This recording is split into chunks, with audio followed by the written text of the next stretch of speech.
केशव बडालले जीवनमा जे बोल्छ तथ्यको आधार नभेटिकन कुनै कुरो बोल्दैन। विद्या भण्डारीको नाउँ सुन्ने बित्तिकै जोराउने खालका मान्छेहरू छन् यो देशमा। एउटा गणतन्त्रको पक्षमा भएका मान्छेले राष्ट्रपतिमाथि त्यस्तो आरोप लाउँछ। राष्ट्रपतिमाथि कसैले औँलो ठड्याउँछ भने त्यो प्रकारान्तरले गणतन्त्रका विरोधी तत्त्वहरू हुन्। जुनसुकै मुखुण्डधारी भए तापनि गणतन्त्रका विरोधीहरूले वर्तमान राष्ट्रपतिमाथि आक्रमण गरिरहेका छन्। भनेपछि संविधान तलैदेखि भत्काउनुको निम्ति प्लान वे भएर लाग्ने को हो भन्ने कुरो चाहिँ नेपाली जनताले बुझ्नु भएको छ। जनतामा चुनावमा जाने बित्तिकै सिद्धिने संविधान कस्तो बनाएको हामीले, उहाँहरूको मस्तिष्क ठिक ठेगानमा छैन। म यति मात्रै भन्न चाहन्छु, मस्तिष्क ठिक ठेगानमा नभएका तत्त्वहरू जसुकै ठुलो झुन्ड भए पनि त्यसको केही अर्थ छैन। र वर्तमान संविधानको रक्षा र लोकतन्त्रको रक्षाको निम्ति अहिले पनि कमान्डिङ गर्ने व्यक्तित्व केपी ओली नै हो। माइतीका र मण्डेलाबाट अध्यक्ष हुनुभएका माधव नेपाल, किनभने महाधिवेशनमा उहाँ हार्नुभएको हो, मण्डेलाले उहाँलाई अध्यक्ष बनायो भन्ने हल्ला सुनेको छु मैले। निर्वाचन त अलिकति समय चाहिन्छ। सञ्जीवजी पनि राजा ज्ञानेन्द्र र केपी ओली उस्तै हो भन्ने तपाईँको बुझाइ हो। समय चाहिन्छ। लोकतन्त्रको माया जति हामीलाई छ ती मान्छेहरूलाई छैन। त्यसले गर्दा एकदम निश्चित हो केही साथीहरू निर्वाचन भन्ने बित्तिकै थररी हुने। किन भन्दाखेरि चाहिँ अब आदरणीय प्रचण्डजी जीवनमा चुनाव लडेर पार्टी अध्यक्ष भए होइन, माधव नेपालजी चुनाव लडेर पार्टी अध्यक्ष भए होइन, 15 वर्ष प्रमुख भए तापनि एउटा कार्यकाल अध्यक्ष भएको केपी ओलीलाई हटाउनै पर्ने अनि 32 वर्षदेखि 15 वर्षदेखि 12 वर्षदेखि अध्यक्ष भइसकेका मान्छेलाई चाहिँ बिचमै दिनुपर्ने न्याय हुन्छ कि हुँदैन? महाकालीको बारेमा नेपाली जनतालाई भ्रम कति दिन राख्ने? केपी माथि विरोध गर्ने तत्त्वहरू या त देशद्रोही हुन् या त चरम अज्ञानी हुन्। होइन, उहाँहरू त्यो माइतीघर मण्डेलामा के गर्दै हुनुहुन्छ भन्ने सुनेको छ। उहाँहरू आउनुहुन्छ, पार्टीबाट निष्कासन गरिरहेको छैन, आए भइगयो।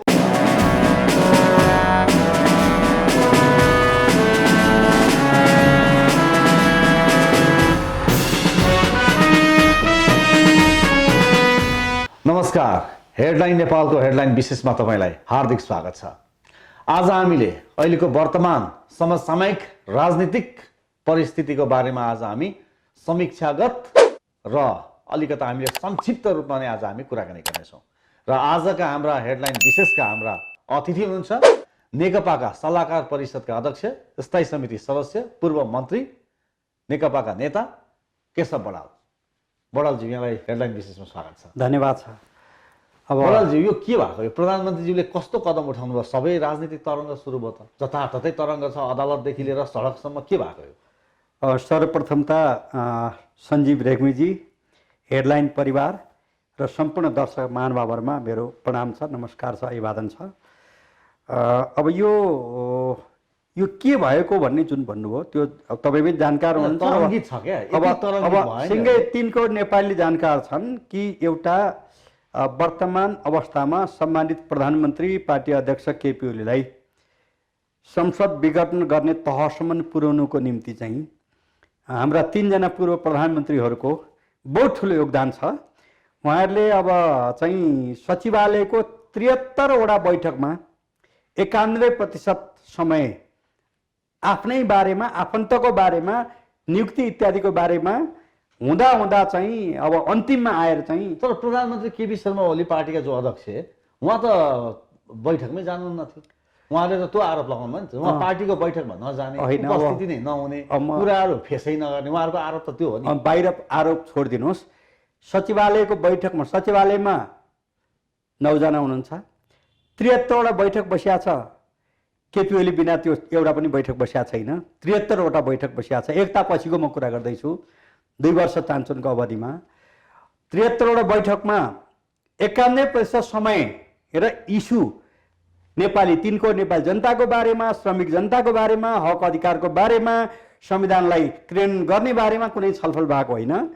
यो चाहियो र त्यो चाहियो, यो गर्नु पर्यो, त्यो गर्नु पर्यो भन्नेमा समय बित्या छ। र 9% मात्रै राष्ट्रसँग गाँसिएका केही सदस्य पनि हो नि। म थाई समितिको सदस्य हो। त्यहाँ पनि त प्रधानमन्त्रीज्यूले जानलाई त्यति इच्छा गरेको त होइन। त्यो थाई समितिको बैठकमा उहाँ नजानु भएको भनेको मङ्सिर, यो 77 मङ्सिर 21 गतेको बैठकमा चाहिँ उहाँ एब्सेन्ट हो। अरू सबै बैठकमा उहाँ उपस्थित हुनुहुन्छ। र अब त्यो थाई समितिको बैठक भनेको चाहिँ स्वाभाविक रूपमा निश्चित एजेन्डामा हुन्छ र एजेन्डा तय गर्ने, बैठक अगाडि बढाउने, र दुई अध्यक्षले एजेन्डा तय गर्ने र महासचिव मार्फत चाहिँ सूचना गरेर डाकिने कुरो हुन्छ। त्यसमा चाहिँ एउटा राज्यको जिम्मेवारी प्रधानमन्त्री पनि भएको हुनाले अब त्यो हप्तौँसम्म चल्ने बैठकमा पुरै समय नबसेको भए तापनि र चाहिँ आम रूपमा पार्टीको समस्या फेस गर्नु भएको हो त बडा? अब मजासित फेस गर्नु भएकै हो मजासित अब यो भएको के हो भन्दाखेरि चाहिँ बाहिर खपतको निम्ति उहाँहरूले धेरै त्यो रङ्गी बिरङ्गी बनाएर बाहिर प्रचार गर्नु भएको छ। पोहोर साल 2076 कार्तिकको पहिलो हप्तामा सम्म अलि सामान्य अवस्था थियो। त्यसमा चाहिँ उहाँहरूले एकदम प्लानिङ गरेर राष्ट्रपतिमाथि महाभियोग लगाउने र प्रधानमन्त्रीलाई अविश्वास प्रस्ताव राख्ने योजना थियो उहाँको। योजना फाइनल अन्तिम मनको बागले खायो त्यस्तो होइन। त्यो भयो, त्यो जानकारी भएपछि सघन छलफल भयो र त्यो बाटोमा जानु हुँदैन भन्ने सुझाव दिने मान्छेहरू मध्ये अनेक मान्छे मध्ये म पनि हो। अब सुझाव दियो अनि त्यसपछि मङ्सिर 4 गते पोहोर सालको 76 मङ्सिर 4 गते सहमति भयो र बाँकी समय प्रधानमन्त्री यो महाभियोगको प्रसङ्ग कहिलेको भन्नुभयो तपाईँ? 2076 साल कार्तिकको पहिलो हप्तामा उहाँहरूले इन्टरनल प्लानिङ गर्नुभयो। एक वर्ष अगाडिको कुरा हो। अब एक वर्ष भन्दा नि बढी भइसक्यो कार्तिक भएछ त। त्यसपछि मङ्सिर 4 गते एउटा सहमति भयो। त्यो सहमति के भन्दाखेरि चाहिँ पार्टी काम मूलत प्रचण्ड कमरेडले अगाडि बढाउने र सरकारको बाँकी अवधि यो जुन अवधि छ त्यो केपी ओलीले सञ्चालन गर्ने सहमति भयो।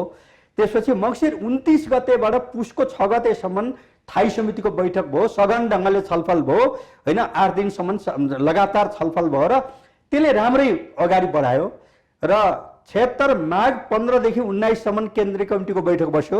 त्यो केन्द्रीय बैठकमा 17 वटा समूह बन्यो। समूहले पार्टीको काम सरकारको काम आधारभूत रूपमा ठिकै छ तर सर्भिस डेलिभरीमा पर्याप्त ध्यान पुगेको छैन, ती कुरामा सरकारले ध्यान दिने र 2077 चैत 25 देखि 29 गतेसम्ममा महाधिवेशन गर्ने र एकताको महाधिवेशनबाट अनि सही ढङ्गले, किन अहिले त दुईटा अध्यक्ष हुनुहुन्छ, पार्टी एकता भएको छ, एकता भएको एकताको महाधिवेशनसम्म अब दुई अध्यक्ष रहने व्यवस्था छ र एजेन्डा तय गर्दा दुई अध्यक्षले तय गर्ने, महासचिव समेत भएर तय गर्ने र महासचिवले सूचना गरेर बैठक डाक्ने प्रविधि हो र अल्पमत बहुमत नगर्ने गरी त्यो पार्टी एकता हुँदाखेरि भयो।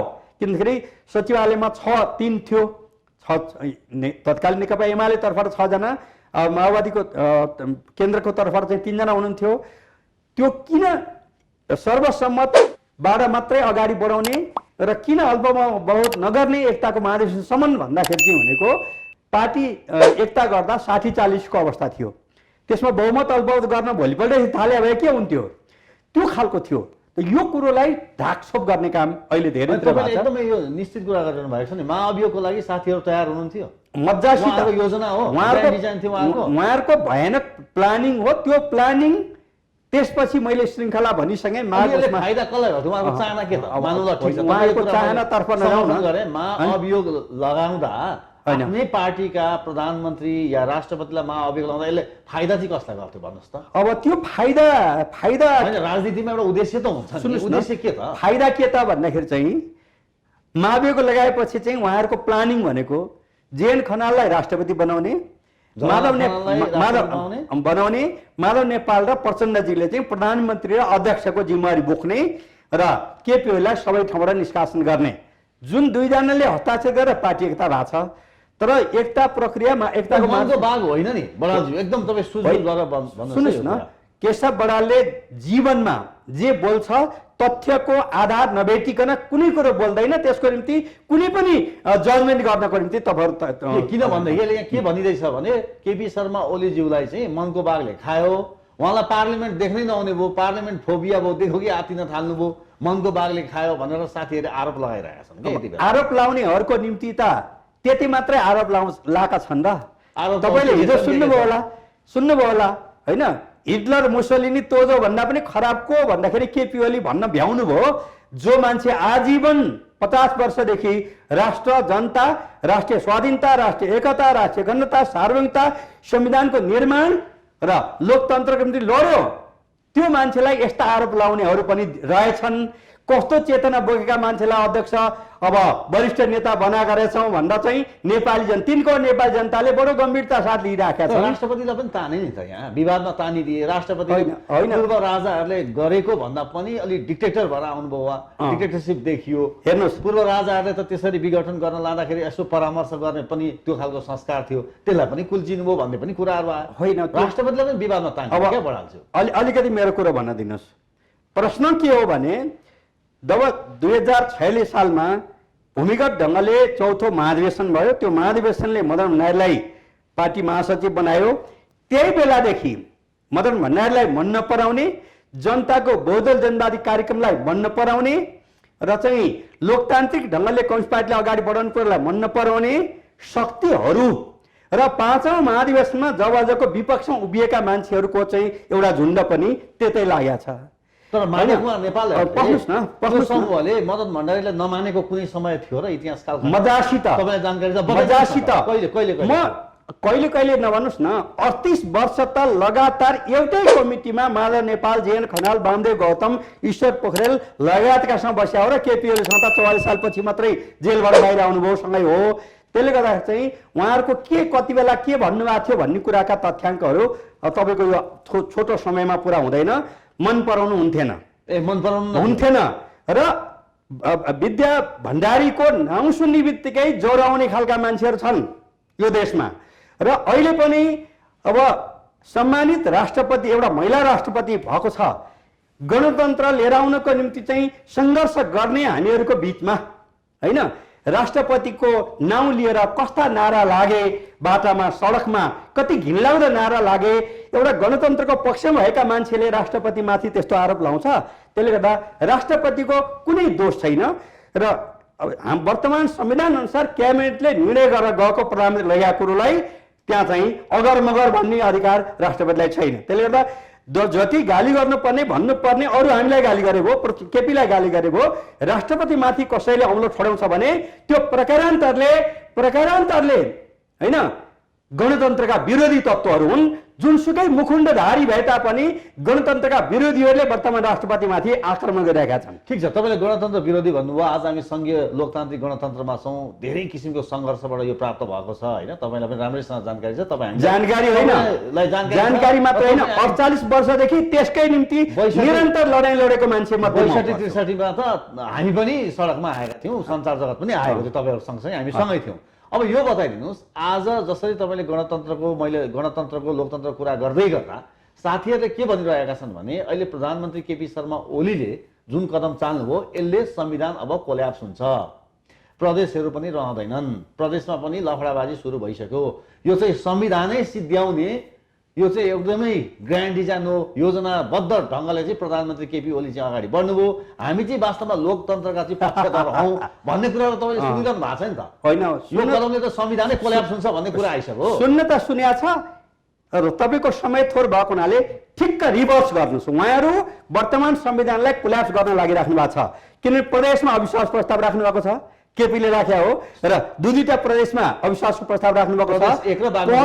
पदका भोकाहरू हिजो चुनावमा हारेका, हिजो विधिवत रूपमा लोकतान्त्रिक ढङ्गले निर्वाचन भयो, निर्वाचनमा अष्ट हार्नुभयो, डोरमणि जित्नुभयो, अनि डोरमणिलाई हटाउनु पर्ने, अष्टलाई ल्याउनु पर्ने।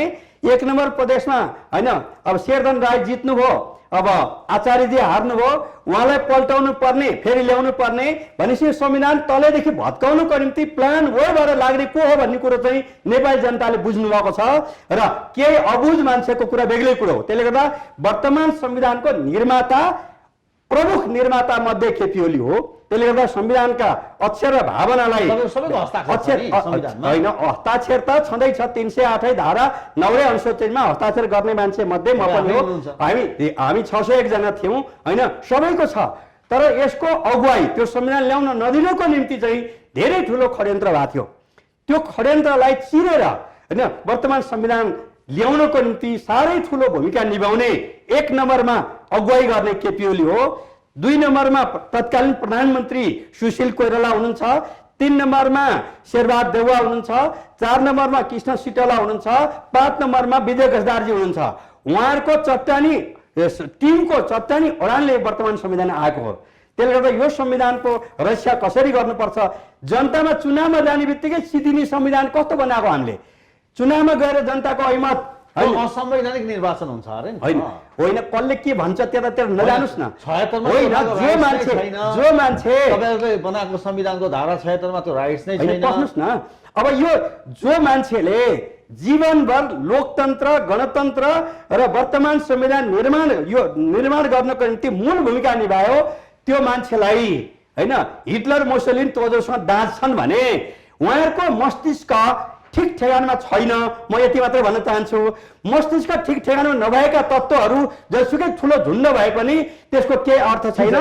र वर्तमान संविधानको रक्षा र लोकतन्त्रको रक्षाको निम्ति अहिले पनि कमान्डिङ गर्ने व्यक्तित्व केपी ओली नै हो। अब बडाजी, यस्ता व्यक्तिसँग तपाईले सहकार्य, पार्टी सहकार्य किन गर्नु? हजुर, यस्ता व्यक्तिहरूसँग सहकार्य किन? होइन, यस्ता व्यक्ति त अहिले नै देखिए। विगतमा चाहिँ ठिक थिए त? होइन, ठिक बेठिक एउटै कमिटीमा 38 वर्षसम्म बसेका मान्छे हुन्। अब अहिले कुनै मान्छे कुनै बेला चाहिँ मानसिक रूपले बिग्रियो भन्ने बित्तिकै जीवनमा बिग्रिया थियो भन्नु मिल्दैन।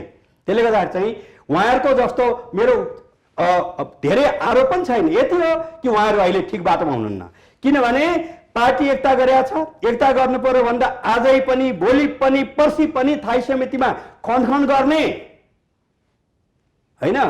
माइतीका र मण्डेलाबाट अध्यक्ष हुनुभएका माधव नेपाल, किनभने महाधिवेशनमा उहाँ हार्नुभएको हो, मण्डेलाले उहाँलाई अध्यक्ष बनायो भन्ने हल्ला सुनेको छु मैले होइन। त्यसपछि पार्टी एकताको मुख्य अब अङ्ग प्रचण्डजी होइन, पार्टी एकता भएको कम्प्लिट भएको छैन, एकता प्रक्रिया अगाडि बढेको छैन, दुईटाको हस्ताक्षर गरेर एकता भएको छ, एकताको महाधिवेशन भएको छैन। आजै पनि त हट, भोलि पनि त हट, प्रधानमन्त्रीबाट हट होइन, अध्यक्षबाट हट भनेर चाहिँ 73वटा बैठक मध्ये आधा समय त्यसरी खाँदै तै पनि पोहोर साल कार्तिकको पहिलो हप्ताबाट चाहिँ अहिलेको पुसको 5 गतेसम्म त थेग्नुभयो। केही सिप नलागेपछि चाहिँ वर्तमान अवस्थामा अगाडि बढ्नको निम्ति चाहिँ 2078 वैशाख 17 र 27 गते निर्वाचनको घोषणा भएको छ। सम्पूर्ण नेपाली जनतालाई निर्वाचनको वातावरण बनाउन, अगाडि बढ्न। अब वैशाखमा निर्वाचन सम्भव छ? शानदारसँग निर्वाचन हुन्छ। निर्वाचन अझै हेर्नै अझै बहस चलिरहेको छ, यसले समय लाग्ला होइन? अब हामीसँग कति महिना समय छ भन्नुहोस् त? सुन्नुहोस् न, निर्वाचन आयोगले भ्याउँछ होइन, निर्वाचन अदालतको काम अदालतले गर्छ, अदालतले जे गर्छ। निर्वाचन कस्तो हो भन्ने पनि त प्रश्न आउँछ नि त। राजा ज्ञानेन्द्रले पनि त तत्कालीन अवस्थामा होइन, यो पूर्व राजाले गरेका थिएनन् भन्नुहोस् त? निर्वाचन त अलिकति समय चाहिन्छ। सञ्जीवजी पनि राजा ज्ञानेन्द्र र केपी ओली उस्तै हो भन्ने तपाईँको बुझाइ हो? समय चाहिन्छ। पस्नुहोस् न, तपाईँ पस्नुहोस्, त्यो फिर्ता लिनुहोस्। पहिलो नम्बरमा सञ्जीवजी, केपी ओली चाहिँ राजतन्त्र खडा गर्नको निम्ति लडाइँ लड्या हो 50 वर्ष। त्यसले गर्दा दाँज्ने पनि एउटा हद हुन्छ नि त। ती केही मानसिक रूपमा समस्या भएका साथीहरूले त हिटलर, मुसोलिनीसँग दाँज्नु भयो। सञ्जीव रेग्मी जस्तो व्यक्तिले यी कुरा उदाहरण दिनु पनि मिल्दैन। त्यसले गर्दा लोकतन्त्रको माया जति हामीलाई छ ती मान्छेहरूलाई छैन। त्यसले गर्दा एकदम निश्चित हो, तोकिएको दिनमा निर्वाचन हुन्छ। सम्पूर्ण नेपाल 3 करोड नेपाल जनतालाई निर्वाचनको मानसिक रूपमा हतार भयो, बाध्यकारी परिस्थिति भयो। चाँडै गर्नु परेकोमा हामी खुसी छैनौँ, यो बाध्यकारी परिस्थिति हो। तर निर्वाचन हुन्छ, सङ्घीय लोकतान्त्रिक गणतन्त्रको संरक्षण हुन्छ। त्यसको निम्ति अगुवाई केपी ओलीले नेतृत्व गरेको पार्टीले गर्छ। सम्पूर्ण राजनीतिक दल त्यसमा भाग लिनुहुन्छ र जसलाई भाग लिने इच्छा छैन घिसाएर ल्याउने त कुरा आउँदैन। त्यसले गर्दा चुनाव हुन्छ र अहिले चुनाव हुन्छ कि हुँदैन भन्दा कोही पनि अलमल नगर्नको निम्ति चाहिँ म अनुरोध गर्न चाहन्छु। किनभने नेपाली कांग्रेस निर्वाचनको निम्ति अन्तिम तयारीमा गइसकेका छ। तपाईँ वडादेखि लिएर, पालिकादेखि लिएर, प्रदेश निर्वाचन क्षेत्रदेखि लिएर संघीय निर्वाचन क्षेत्रसम्मको कार्यक्रम अगाडि बढाउनुको तात्पर्य निर्वाचनको तयारीमा लागेको छ। राष्ट्रिय प्रजातन्त्र पार्टी लागेको छ र अरू सबै राजनीतिक दल लागेका छन्। केही साथीहरू निर्वाचन भन्ने बित्तिकै थररी हुने, किन भन्दाखेरि चाहिँ अब आदरणीय प्रचण्डजी जीवनमा चुनाव लडेर पार्टी अध्यक्ष भए होइन, माधव नेपालजी चुनाव लडेर पार्टी अध्यक्ष भए होइन, 15 वर्ष प्रमुख भए तापनि होइन होइन। अनि उहाँ चाहिँ प्रधानमन्त्री हुँदाखेरि पनि चुनाव लडेर जितेर भए होइन। त्यसले गर्दा चाहिँ कुरो के हुन्छ भने जो मान्छे चुनावदेखि डराउँछ ती आत्तिया छन् अहिले। तर आम जनताले हैन के गर्दाखेरि राष्ट्रिय स्वाधीनता, राष्ट्रिय एकता, राष्ट्रिय अखण्डता, सार्वभौमिकता, लोकतन्त्रलाई बलियो बनाउन सकिन्छ हो त्यसको निम्ति अगाडि बढ्न म तिनको नेपाली जनतालाई निवेदन गर्न चाहन्छु। र चाहिँ अब यसमा तपाईहरु मिडिया कर्मीहरु पनि निर्वाचनको वातावरण बनाउन अगाडि बढ्नुस्। निर्वाचन आयोग निर्वाचनको तयारीमा युद्धस्तरमा अगाडि बढेको छ। जस्तै पुष्पकमल दाहाल प्रचण्डले जब काठमाडौँको 10 नम्बर क्षेत्रबाट पराजित हुनुभयो, सिराहामा विजय गराउनको लागि केपी शर्मा ओलीले ठूलो भूमिका खेल्नुभयो भन्ने पनि कुरा आयो त्यसबेला। माधव कुमार नेपाल निर्वाचनमा हारेका व्यक्तिलाई पनि प्रधानमन्त्री बनाउनको लागि पनि केपी शर्मा ओलीको ठूलो भूमिका थियो भन्ने कुराहरू आयो। तपाईले बेला बेलामा मलजल गर्ने र अलिकति हिम्मत बढाउने काम त केपी शर्मा ओलीले पनि गर्नुभयो नि त बेला बेलामा, हैन? होइन, अब त्यो चाहिँ के हुन्छ भने यो हो कि हैन? तपाईँ पनि धेरै नजिकको साथी हो, सुन्नुस् न, स्थिति हो कि होइन? ठिक छ, म चाहिँ 2019 सालमा भएको तेस्रो महाधिवेशनमा म सामेल छैन। त्यसपछिका सबै महाधिवेशनमा निर्वाचित भएको व्यक्ति पनि हो र 2023 सालमा डिआइजी नारायण काण्डको विरुद्धको सङ्घर्षमा पुलिसको लाठी खानेदेखि लिएर निरन्तर सङ्घर्षको अग्र मोर्चामा बसेर अगाडि बढ्ने हो। र 46 सालको आन्दोलनमा 9 जिल्लाको इन्चार्ज हो। ललितपुरमा सागरमान र ज्ञानबहादुर शाहीको हत्या पछि मुक्त घोषणा हामी बसेर गरे हो र बहुदल डिक्लेयर नभएसम्म चाहिँ हामीले त्यो खुला गरेनौँ। त्यसले गर्दाखेरि चाहिँ 62को आन्दोलनमा पनि 105वटा पार्टीलाई संयुक्त आन्दोलनको पनि सही गराउनको लागि 15 दिन मेहनत गर्नु पर्यो। सुभाष चन्द्र नेमाङलाई सुन्नु होला, हैन? सही गर्न नमानेको बाहिर नेपाली काङ्ग्रेसको बाहिर रहेका ठुला नेतामा गजदारजी हुनुहुन्थ्यो, उहाँले पनि 15 दिन मेहनत गरेपछि बल्ल सही गर्नुभयो र संयुक्त आन्दोलन गरे हो। र यो लोकतान्त्रिक गणतन्त्र स्थापना गर्नको निम्ति अरू कसैको भन्दा पनि योगदान गरेको व्यक्तिको नाताले र यो टिमको नाताले, यो निर्माण गर्ने टिमको नाताले तपाईँ के ढुक्क हुनुहोस् भने संघीय लोकतान्त्रिक गणतन्त्रको रक्षा गर्न र राष्ट्रिय स्वाधीनता, राष्ट्रिय एकता, राष्ट्रिय अखण्डता, सार्वभौमिकता र लोकतन्त्रलाई कमजोर हुन नदिनको निम्ति हामी दत्तचित्त छौँ। त्योभन्दा बाहेक हाम्रो कुनै स्वार्थ छैन। त्यसले गर्दा सडकमा कसले के नारा लाउँछ, कसले के भन्छ। अब आगामी निर्वाचन भयो भने पुष्पकमल दाहाल प्रचण्ड, झलनाथ खनाल, माधव कुमार नेपालको अवस्था के हुन्छ त? म ज्योतिष होइन, अनुमान हुँदैन न, म ज्योतिष होइन, तर नेपाली जनताले राष्ट्रिय स्वाधीनता, राष्ट्रिय एकता, राष्ट्रिय अखण्डता, सार्वभौमिकता र वर्तमान संविधानको पक्षमा उभिएको शक्तिलाई जिताउनु पर्छ। र केपीओले नेतृत्व गरेको त राष्ट्रिय स्वाधीनताको निम्ति त लडे बापतै यो दण्ड सजाय सुरु गरे। होइन, उहाँहरूको अवस्था तपाईले देख्नुभयो काठमाडौँमा कति होइन, ठिक छ, काठमाडौँमा भएको भन्दा सुदूरपश्चिमको धनगढीको भनेको 3 गुणा बढी उपस्थित थियो। उपस्थितिको धेरै कुरा नगरौँ, धनगढीमा उपस्थिति हुने र काठमाडौँ उपस्थित हुने कति अन्तर हुन्छ म त्यता जान चाहन्न। कतिजना भए भन्ने कुरो चाहिँ म त्यता जान पनि चाहन्न। तर म के अनुरोध गर्छु भने उहाँहरूले निर्वाचनबाट प्रधानमन्त्री 3 महिनापछि असार 16 गतेको दिन के भयो भने अध्यक्ष र प्रधानमन्त्री हट्नुपर्छ भनेर उहाँहरूले राखेपछि तपाईहरूलाई अध्यक्ष बन्न हतार छ भने पार्टी केन्द्रीय कमिटीले 77 चैत 25 देखि 29 सम्म महाधिवेशन गर्ने भनेको छ। मक्सिरमै सारौँ, महाधिवेशन गरौँ, अध्यक्ष को हुने तयार हुनुहोस्। अर्को चुनावपछि प्रधानमन्त्रीको तयारी गर्नुहोस्। त्यसको निम्ति पार्टी कार्यकर्ताको विश्वास चाहिन्छ, आम जनताको विश्वास चाहिन्छ। त्यो बाटोमा लाग्नुहोस्। यो बिचमै हटाउने कुरो नगर्नुहोस्। किनभने 32 वर्षदेखि अध्यक्ष हुनुहुन्छ प्रचण्ड कमरेड तपाईँ। त्यसै गरी 15 वर्ष त्यतिखेर महासचिव भनिन्थ्यो, अध्यक्ष भइसकेका महानेपाल हुनुहुन्छ। 12 वर्ष प्रमुख पार्टी प्रमुख भइसकेका जेन खनाल हुनुहुन्छ। अहिले हतार नगर्नुहोस्, होइन? कार्यकर्ता र जनताको विश्वास आर्जन गर्नुहोस् भन्दा चाहिँ भन्दाखेरि पनि 3 महिना पनि पर्खने हिम्मत गर्नु भएन। र चैतमा महाधिवेशन हुने तिथि तोकेको छ केन्द्रीय कमिटीले सर्वसम्मतिबाट।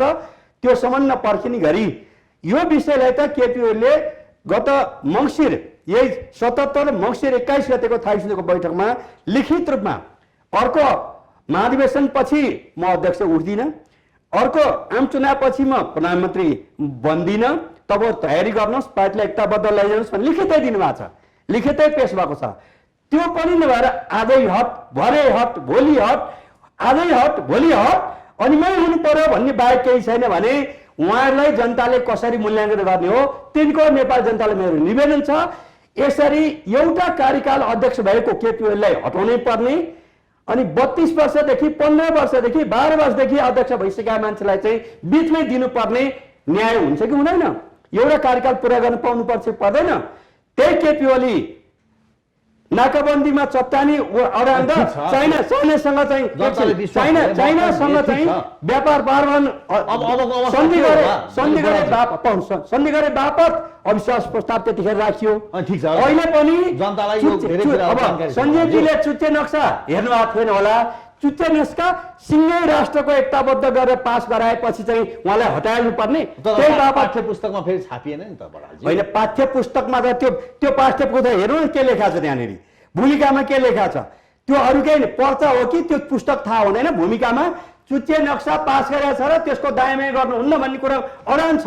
तर पाठ्य पुस्तकमा एउटा पर्चा लेखा जस्तो होइन नेविसङ्घले वा अन्धासुबीले पर्चा छापे जस्तो गरी कोर्सको किताबमा राखिँदैन। त्यसको पृष्ठभूमि तपाईँ खोजेर पढ्नुहोस् अनि यस्तो भएर पो रोकिएको छ भने बुझ्नुहुन्छ। त्यो पनि रोक्न खोजेको होइन। त्यो पाठ्य पुस्तकमा आउँछ फेरि पाठ्य शानदारसँग आउँछ। 3 सदस्यीय कमिटी बनाएको छ। कमिटीमा काम अगाडि बढ्दै होला तर पर्चा जस्तो चाहिँ पुस्तक हुँदैन। ठिक छ बडालजी अहिले पनि तपाईँले स्पष्टसँग जवाब दिनु भएन कारण बताउनु भयो। पुष्पकमल दाहाल प्रचण्ड नेपालको होइन अबको निर्वाचन उहाँहरूको अवस्था के हुन्छ जनताले के गर्ला त्यो प्रेडिक्सन गर्न सक्नुहुन्न? होइन पुरानो तपाईँ राजनीतिक होइन मेरो बुवा त ज्योतिष हुनुहुन्थ्यो पण्डित पनि हुनुहुन्थ्यो वेदान्ती पनि हो तर म ज्योतिष होइन म ज्योतिषशास्त्र होइन म चाहिँ आधुनिक विज्ञान पढाएको मान्छे हुनाले अब भोलि को हार्छ को जित्छ भन्दाखेरि चाहिँ म यति भन्छु राष्ट्रिय स्वाधीनता र राष्ट्रिय एकता राष्ट्रिय अखण्डता र वर्तमान संविधानको पक्षमा दृढता र उभिने मान्छे जित्छ। त्यसको विपक्षमा भएका मान्छे जसुकै ठुल्ठुला कुरा गरे पनि ती मान्छे जित्दैनन्। ल ठिक छ अब अहिलेको जुन छ नि नेपाली कङ्ग्रेससँग तपाईँहरूको कुनै किसिमको सहकार्य हुन सक्छ कि सक्दैन? र अहिले नेपाली कङ्ग्रेस पनि एकदमै यसमा चाहिँ अलिकति लिबरल देखियो र कङ्ग्रेससँग चाहिँ अलिकति कता कता नजिकेको जस्तो देखियो भनेर पनि कतिले भनिरहेछन् त्यो अवस्था हो? अब सञ्जीवजी तपाईँ अहिले धैर्य गरेर सुन्नु होला। मैले यो पार्टी एकता भएको थिएन त्योभन्दा पहिले एउटा टेलिभिजन सायद तपाईँसँग हो कि अरू कोसँग हो यकिन भन्न सक्दिनँ टेलिभिजन भनेको थिएँ नेपालमा वास्तविक पार्टी भनेको दुईटा मात्रै हुन् भनेको थिएँ त्यतिखेर। दुईटा पार्टी भन्नुभयो एउटा नेपाली काङ्ग्रेस हो एउटा नेकपा एमाले हो यो पार्टी हो। अरू पार्टी बन्ने क्रममा छन् आन्दोलन हो आँधी उरी हो अरू हो तर अरू पार्टीमा हुनुपर्ने समग्र गुणको विकास भइसकेका छैन बन्ने क्रममा छन् भनेको थिएँ। 3-3.5 वर्ष पहिलेको कुरा हो यो होइन। त्यसले गर्दाखेरि चाहिँ प्रश्न के भने पार्टी भनेको आँधी उरी मात्रै हुँदैन। पार्टी भनेको ठुल्ठुला टाउका गरेका नेताहरू जुट्टैमा हुने हो भनेदेखि चाहिँ 30 वर्ष राज्य चलाएका पञ्चहरूले बनाएको राप्रपा कचोटि जुट्यो कचोटि फुट्यो। के दर्शन कुन दर्शन सिद्धान्त मूल्य मान्यतामा जुट्यो कुन दर्शनमा फुट्यो हेर्नु भएको छ। म उहाँहरूप्रति आदरभाव राख्छु र उहाँहरू पनि नफुट्नुहोस् काङ्ग्रेस पनि नफुटोस् भनेर चाहिँ भन्ने मान्छे म। तपाईँलाई याद छ कि छैन एमाले फुट्यो के कारण थियो त होइन? महाकाली पढ्नुहोस् न महाकालीको बारेमा नेपाली जनतालाई भ्रम कति दिन राख्ने?